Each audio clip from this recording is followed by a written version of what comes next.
En este video se explicarán los principios básicos de electrónica, los cuales son fundamentales para conocer el principio y funcionamiento de la gran mayoría de los sensores utilizados en la industria, para monitorear y controlar los distintos procesos que llevan a cabo.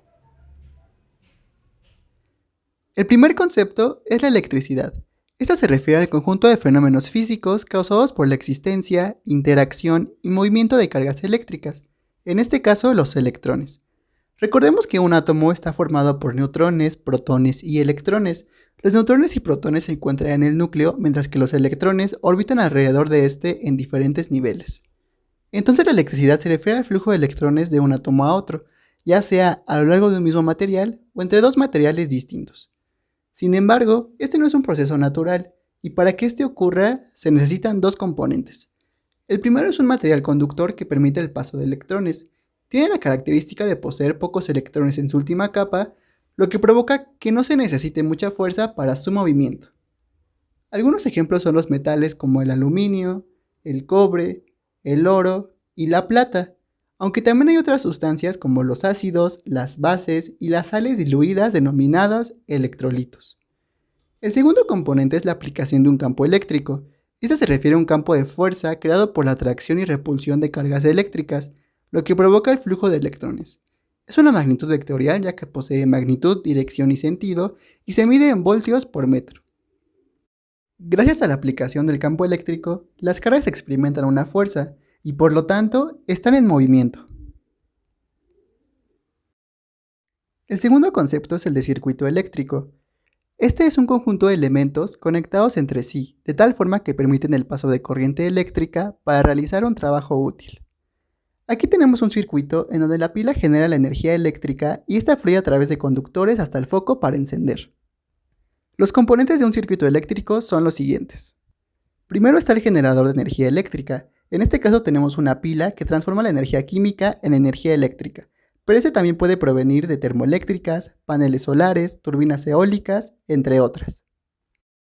Después están los conductores. Estos son por lo general cables de cobre o aluminio. También tenemos al receptor, en este caso es un foco, pero puede ser cualquier equipo como una bomba centrífuga utilizada para llevar agua de un punto a otro. Finalmente está el elemento de control, y es con el que se puede abrir o cerrar el paso de corriente eléctrica entre el generador y el receptor. Para poder estudiar estos sistemas es necesario comprender tres conceptos: intensidad de la corriente, voltaje y resistencia. Primero veamos la intensidad de la corriente. Es la cantidad de carga o electrones que fluye a través de un material conductor en un segundo. Se expresa con la letra I y es el cociente entre la carga eléctrica que pasa por cada sección de un conductor en coulombs entre el tiempo que tarda en pasar dicha carga en segundos. De esta manera, la intensidad de la corriente tiene unidades de amperes, que es igual a un coulomb por segundo. Después tenemos el voltaje o fuerza electromotriz. Esta se refiere a la cantidad de energía que proporciona un elemento generador de corriente eléctrica para que la unidad de carga recorra el circuito completo. Matemáticamente es el cociente entre el trabajo realizado para que la carga recorra todo el circuito en joules entre la carga eléctrica descrita en coulombs. De esta manera el voltaje tiene unidades de volts, que es igual a un joule por coulomb. Por otro lado tenemos la resistencia, que es la oposición que presenta el material al paso de la corriente o flujo de electrones. Esta se relaciona con la resistividad del material con el que está hecho el conductor, medida en ohms por metro, así como el cociente entre la longitud y el área de la sección transversal del conductor.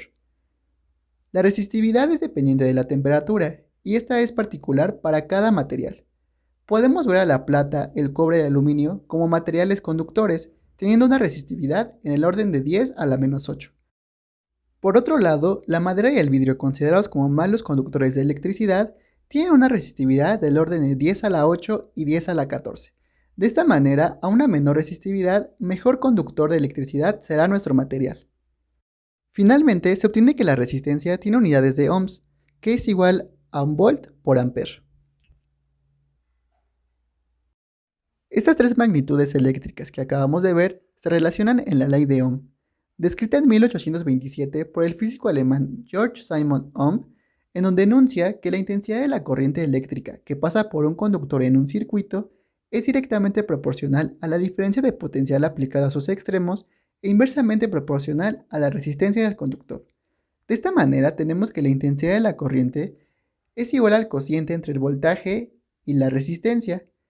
De esta ecuación podemos despejar cualquiera de las magnitudes, dando que la resistencia es igual al voltaje entre la intensidad y el voltaje es igual a la intensidad de la corriente por la resistencia. Antes de hablar del multímetro, explicaremos estos dos últimos conceptos, corriente directa y corriente alterna. La corriente directa se origina cuando el campo eléctrico permanece constante, lo que provoca que los electrones se muevan siempre en un mismo sentido, es decir, del negativo al positivo. Si graficamos el cambio del voltaje a través del tiempo, este siempre permanece en el lado positivo, es por esto que también se le conoce como corriente continua. Algunos ejemplos son las pilas y el enchufe que conectamos a nuestra computadora para cargarla. Por otro lado, la corriente alterna se origina cuando el campo eléctrico cambia alternativamente de sentido, por lo que los electrones oscilan de un lado del conductor al otro, provocando que en un instante el polo positivo cambie a negativo y viceversa. Si graficamos este comportamiento, se obtiene una función seno de x, en donde el voltaje oscila entre el polo positivo y el negativo. Cuando el electrón cambia de sentido, efectúa una alternancia, y dos alternancias consecutivas constituyen un ciclo. El número de ciclos por segundo recibe el nombre de frecuencia. Generalmente la corriente alterna presenta 60 ciclos por segundo. Este tipo de corriente es la que recibimos en nuestros hogares y en la industria, pues es como se genera la energía eléctrica, incluyendo la energía hidráulica, termoeléctrica, eólica y nuclear. Una vez comprendidos estos conceptos, podemos avanzar a estudiar los instrumentos utilizados para medir cada uno de estos parámetros. Muchas gracias.